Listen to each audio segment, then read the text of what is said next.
Assalamualaikum warahmatullahi wabarakatuh. Selamat malam, saya Irfan Muhammad Ramdhani, mahasiswa Fakultas Ilmu Hukum Universitas Surya Kencana.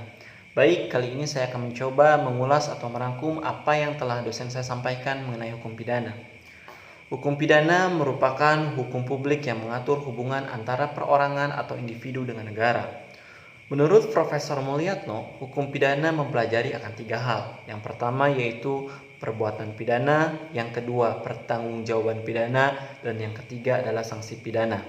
Di mana rumusnya 1 tambah 2 maka 3, atau sebaliknya 3 merupakan 1 tambah 2. Dengan demikian, sanksi pidana merupakan wujud dari perbuatan dan pertanggungjawaban pidana, di mana perbuatan pidana sangat berkaitan dengan asas legalitas. Dengan demikian dapat kita artikan, perbuatan yang tidak diatur dalam undang-undang tidak bisa dikenakan tindakan pidana. Salah satu contohnya yaitu perbuatan santet. Kita ketahui bersama bahwa perbuatan santet tidak diatur dalam undang-undang atau dalam KUHP. Dengan demikian, perbuatan santet tidak bisa dikenakan sanksi pidana. Yang kedua yaitu pertanggungjawaban pidana yang sangat berkaitan dengan asas kesalahan. Contohnya begini teman-teman. Kita ketahui bersama bahwa algojo yang melakukan tugas negara yaitu dengan cara menembak mati orang yang terkena vonis hukuman mati. Kita ketahui bersama bahwa perbuatan membunuh merupakan perbuatan pidana, akan tetapi algojo tersebut melaksanakan tugasnya, yaitu melaksanakan tugas dari negara. Dengan kata lain, tidak bisa kita kenakan sanksi pidana dikarenakan hal tersebut merupakan bukan tindak pidana karena tidak berkaitan dengan asas kesalahan. Hukum pidana berfungsi secara umum dan secara khusus. Secara umum berfungsi untuk mengatur kehidupan manusia atau kehidupan masyarakat.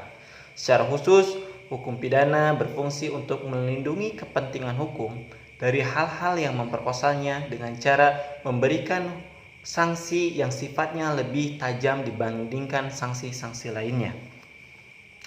Hukum pidana berasal dari Belanda, yaitu dari WVS Belanda yang selanjutnya mengalami perubahan menjadi WVSNI, dan pada tahun 1946 melalui Undang-Undang Nomor 1 WVSNI berubah menjadi KUHP. Alasan perubahan KUHP ada empat kategori, yaitu pertama yaitu asas politis. Kita ketahui bersama bahwa Indonesia ini negara yang merdeka. Dengan demikian maka wajib untuk memiliki KUHP sendiri. Kita ketahui bersama bahwa Indonesia masih menggunakan KUHP yang merupakan peninggalan dari Belanda, dan ini menandakan bahwa Indonesia masih terjajah oleh Belanda. Yang kedua yaitu asas sosiologis, di mana dalam KUHP masih banyak hal-hal yang tidak mengatur mengenai budaya kehidupan masyarakat Indonesia. Bahkan dalam hubungan beragama pun masih banyak yang tidak diatur dalam KUHP. Salah satu contohnya itu kumpul kebo, perbuatan homo yang ini tidak diatur dalam KUHP. Maka ini salah satu alasan mengapa KUHP dapat berubah atau dapat kita tambahkan atau sedikit ada yang baru dari KUHP ini. Yang ketiga yaitu praktis. Kita ketahui bersama bahwa WVS Belanda ini atau KUHP ini berasal dari Belanda. Otomatis dulu ini bahasanya bahasa Belanda. Dengan demikian, dalam prakteknya masih banyak orang yang salah menerjemahkan atau bahkan salah penafsiran. Dengan demikian, maka kita sebagai bangsa Indonesia harus mempunyai terjemahannya yang secara baku melalui bahasa kita sendiri, agar tidak sampai terjadi salah penerapan di lapangan. Yang terakhir yaitu asas adaptif. Kita ketahui bersama bahwa Indonesia merupakan salah satu negara dari bangsa-bangsa yang ada di dunia.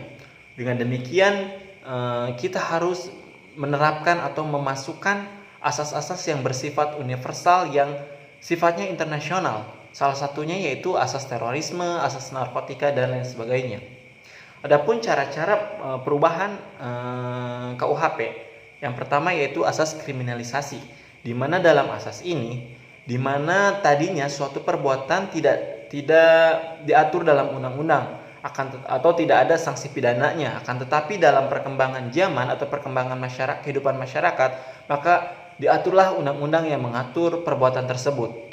Yang kedua yaitu alasan deskriminalisasi, di mana sebaliknya, yaitu di mana perbuatan tersebut yang tadinya ada sanksi pidananya, akan tetapi karena perkembangan masyarakat, maka sanksi tersebut ditiadakan atau dihilangkan. Yang ketiga yaitu alasan rekriminalisasi, di mana sebelumnya alasan ini menjelaskan bahwa dulu sebelumnya tindakan pidana ini diatur oleh undang-undang atau oleh KUHP. Akan tetapi semenjak atau terjadinya perkembangan masyarakat, ditiadakanlah sanksi tersebut. Akan tetapi dengan berkembangnya perkembangan masyarakat selanjutnya, asas ini diberlakukan kembali. Jadi yang tadinya diadakan kembali, yaitu alasan rekriminalisasi. Dan alasan yang keempat yaitu devenalisasi, yaitu alasan di mana perbuatan pidana yang sanksinya itu berubah, maka diterapkanlah sanksi-sanksi yang lain. Dan yang terakhir yaitu alasan mitigating, yaitu di mana perbuatan tersebut yang tadinya sanksinya berat dirubah menjadi ringan. Dan yang terakhir yaitu metode perubahan KUHP ada 3, yaitu evolusi, kompromis, dan global. Mungkin hanya itu yang dapat saya sampaikan. Mohon maaf apabila ada salah pengucapan atau banyak kekurangan. Wabillahi taufiq wal hidayah. Wassalamualaikum warahmatullahi wabarakatuh. Semoga bermanfaat untuk kita semua.